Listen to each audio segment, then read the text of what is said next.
Hey folks, uh, I just got out of physical therapy. They're doing some neck work.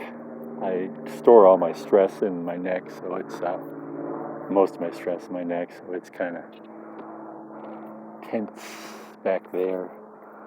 I think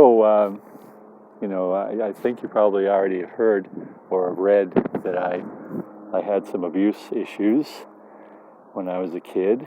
Actually, I had some abuse when I was a kid, and the issues have come up now.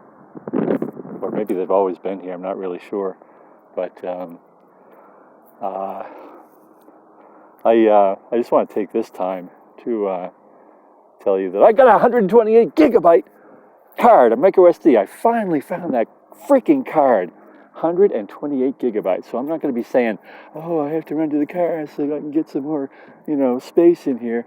It's cool. 128 gigabytes. It's a little teeny thing. So, I don't know what I was talking about before. Abuse. How could I forget? So I think the thing that is killing me, besides myself, is this. I think it's I'm out at the park, Memorial Park. Our hero is over there, resting, or maybe they're saving somebody in the afterlife. I wonder about that.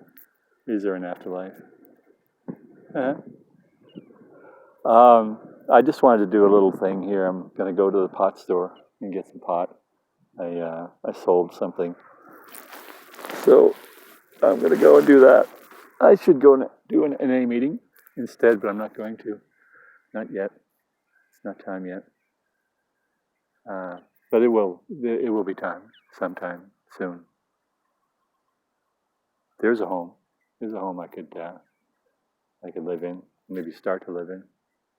The NA program it saved my life a number of times. But when I about 2 years ago, I really missed smoking pot. I've always missed smoking pot. They call it a reservation in the program, and it's something that you put in the way of your recovery. It can be a relationship. If I ever lose this woman, I'm gonna just go off the deep end hard. Or if I didn't have my car, shoot, I don't know if I could get to meetings and stay clean. So they're just reservations that we place as conditions on our recovery. You're not supposed to do that, but everybody does it. So my reservation was pot, and I always wanted to. I always dreamed about being in a cabin, the porch of a cabin on the side of a mountain, beautiful view, maybe one like this, and smoking a joint with a beautiful woman who loves me, who I love. I think that would be great. What happens is before or after that doesn't matter, but that's why I started smoking pot again about 2 years ago, and now I'm here. I'm glad I did this. I'm glad I moved here. I was really, really entrenched in my comfort zone back in Franklin, and things were going well. I had all my toys. I was fairly happy, I think, but then I got really, really sick. It's called the crud, and it took away about 2 months of my life. It just went away. I was very, very sick. I lost a lot of things during that illness. Most of them were not really good stuff, great stuff I needed. Lost a lot of weight. I don't know if I lost self-confidence, but I definitely was about an 85-year-old man for about a month. And, it took me about 2 or 3 weeks to get back.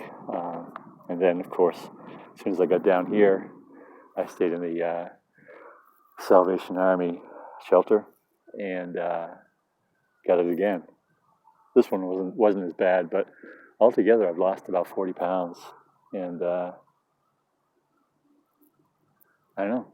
It's just, I don't know what that 40 pounds was. Was that 40 pounds me? Todd's getting philosophical. Shoot him. Uh, so I'm gonna stop this now and go over, see if I can get a little relief. And Mel, I'm real sorry that I've hurt you so much. It wasn't really intentional, but I've always done what I wanted to do, and that's what hurt you. Uh,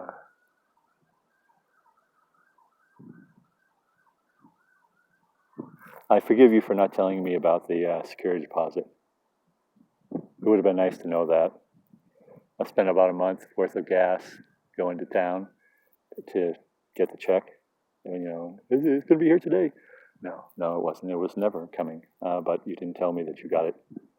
And so you made it a little more difficult for me than it had to be. And I forgive you for that. I know you got your own stuff going on. And I know it doesn't mean you don't love me or anything. It's just,